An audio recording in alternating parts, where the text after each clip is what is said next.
নমস্কার, আমাদের আরেকটি নতুন ভিডিওতে আপনাদের সবাইকে স্বাগত। শুরু হয়ে গেছে তত্ত্ব সাজানো। কি মনে হচ্ছে বিয়ের? একদমই না, অন্নপ্রাশনের। অন্নপ্রাশন মানে জানেনই তো, ছোটদের অনেক সুন্দর সুন্দর জিনিস দিয়ে সাজানো। সেগুলো কিন্তু সাজাতে বেশ লাগছিল।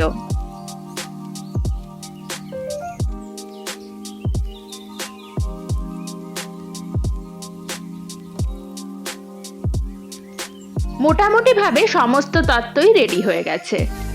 আর যেগুলো বাকি থাকে, যেমন ওই মিষ্টি, ফুল ইত্যাদি, এগুলো তো সেদিন সকালেই রেডি হবে।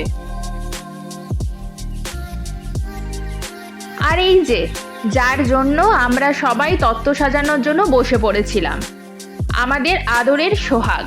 এই চকলেট ডলটি দেখছেন, এটি কিন্তু পুরোপুরিভাবে তৈরি করেছিল মা আর দিদিভাই। আগের দিন সমস্ত কিছু রেডি করে পরের দিন সকাল সকাল আবার তৈরি হয়ে চলে গেলাম সোহাগের বাড়ি। আমার দায়িত্ব পড়েছিল চকলেট ডলটি নিয়ে যাওয়ার। আপনারা আগেই জেনেছেন আমাদের ফ্যামিলি বিজনেসের ব্যাপারে। এই কাজটির দায়িত্বও ছিল আমাদেরই, অর্থাৎ ট্রি ইভেন্ট ম্যানেজমেন্টের। সকালে গায়ে হলুদ অনুষ্ঠানের জন্য সোহাগও রেডি।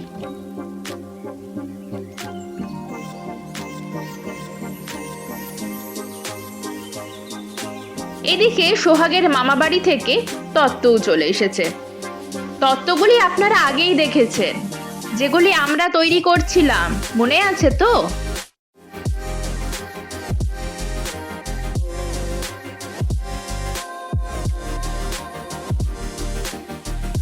তত্ত্ব আসার পরে আমরা ঠিক করি অনুষ্ঠান শুরুর আগে কিছু ফটোশ্যুট করে নেওয়া যাক। শুরু হয়ে গেল ফটোশ্যুট। ঠাকুরদা, ঠাকুমা, দাদু, দিদা এবং মা বাবার সাথে ফটো তোলা শেষ হলে আমরা সবাই মিলে চলে গেলাম মেদিনীপুর শহরের গান্ধীঘাটে সোহাগকে স্নান করাতে। ওহো, আপনাদের তো বলাই হয়নি সোহাগ কে। সোহাগ হলো আমাদের যে বন্ধুদের গ্রুপ আছে না, প্রবাহিনী, সেইখানের দুজন, তুফানদা ও সুচিস্মিতাদি। তাদের একমাত্র মেয়ে বৈজয়ন্তী, ওরই ডাকনাম সোহাগ। আমরা পৌঁছে গেলাম গান্ধীঘাটে। এইবারে এখানের অনুষ্ঠান শুরু হবে।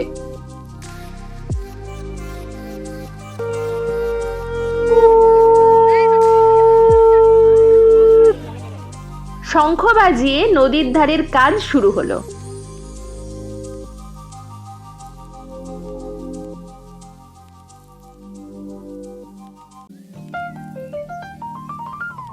এখন তো শীতকাল, বুঝতেই পারছেন, বাচ্চাকে এত সকাল সকাল নদীর জলে স্নান করালে ঠান্ডা লেগে যেতে পারে।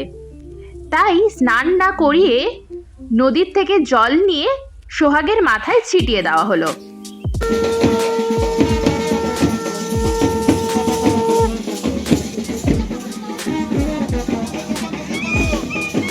দাদু আর দিদার আনন্দ দেখেছেন নাতনির অন্নপ্রাশনে। এক হাতে নাতনি, আরেক হাতে ঘট মাথায় তুলে দিদা নাচ করছে। আমরাও একটু সোহাগের সাথে ফটো তুলে নিই। যাই হোক, নদীর ধারের কাজ শেষ করে আমরা আবার পৌঁছে গেলাম তুফানদার বাড়ির ছাদে, যেখানে মুখে ভাতের অনুষ্ঠানটি হবে। সকালের টিফিনে ছিল বেগুনি, শসা, ঘুগনি, মুড়ি। শুরু হবে গায়ে হলুদের অনুষ্ঠান। তার আগে সোহাগের কিছু ফটোশ্যুট করে নেওয়া হলো। মেহুলিও পোজ দিয়ে দিল। হলুদ বাটা শুরু হলো।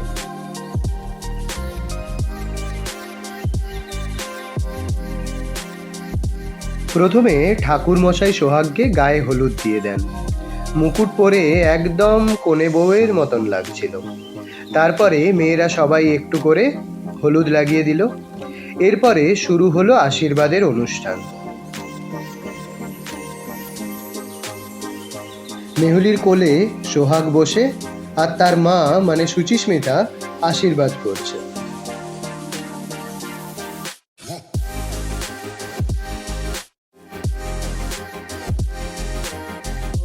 সোহাগের গায়ে গোলাপের পাপড়ি বর্ষণ করে গায়ে হলুদের পর্ব শেষ হলো।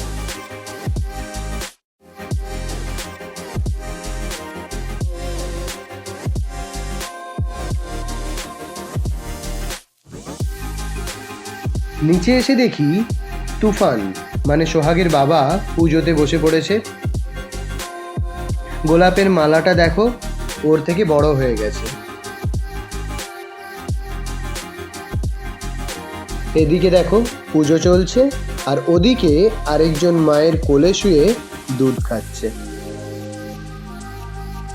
অনেকটা বেলাও হয়ে গেছে, তাই ঝটপট করে স্নান করিয়ে আমরা চলে গেলাম অন্নপ্রাশনের থালা রেডি করতে।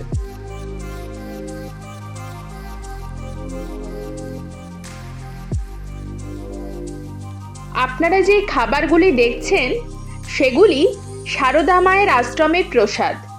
এই প্রসাদ দিয়েই আজকে সোহাগের মুখে ভাত হবে। মেনলি দিদিভাই জায়গাটি ফুল দিয়ে খুব সুন্দর করে সাজাচ্ছিল। এই দেখো মুখে ভাতের জন্য সোহাগ সোনাও একদম রেডি হয়ে চলে এসেছে। শুরু হয়ে গেল মুখে ভাতের অনুষ্ঠান। প্রথমে সোহাগের ঠাকুরদা আশীর্বাদ করে সারদা মায়ের আশ্রমের পায়েস খাইয়ে দেয়।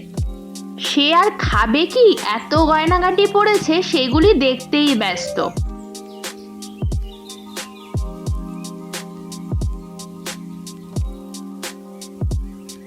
এইবারে সোহাগের মুখে একটু ভাত ছোঁয়াতে তার আনন্দটা একবার দেখুন, কিভাবে সেটিকে সে খাচ্ছে।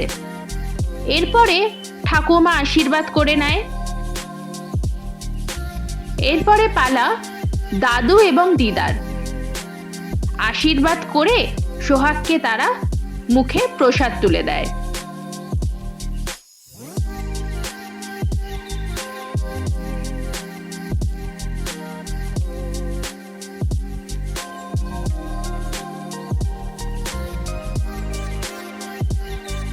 আপনারা থালাতে যে মাছের মাথাটি দেখতে পাচ্ছেন ওটি কিন্তু সারদা মায়ের আশ্রমের নয়, ওটি আলাদাভাবে তৈরি করানো হয়েছিল।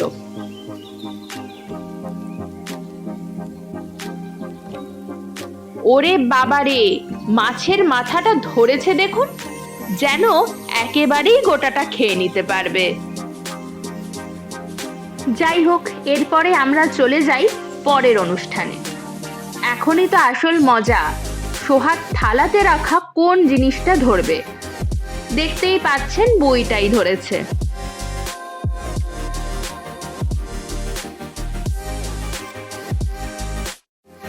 আমরা এবারে বসে পড়লাম লাঞ্চের জন্য। খাওয়া দাওয়া শেষ করে আবার একটু লজে যেতে হবে, যেখানে রাতের অনুষ্ঠান হবে, সেখানে সবকিছু দেখতে। এখন তো ওখানে ডেকোরেশনের কাজ শুরু হয়েই গেছে, যেই ভিডিওটি আপনারা পরের পার্টে দেখতে পাবেন। লাঞ্চে ছিল নুন, লেবু, ভাত, ডাল, শুক্তো, আলু পোস্ত, মাছের কালিয়া, চাটনি, আলু ভাজা, 5 রকমের ভাজা এবং মিষ্টি। ভিডিওটি কেমন লাগলো কমেন্ট করে জানাতে ভুলবেন না কিন্তু। আর ভালো লাগলে লাইক করে আপনার বন্ধুদের সাথে শেয়ার করে দেবেন, আর সাবস্ক্রাইব করে আমাদের পাশে থাকবেন। ধন্যবাদ।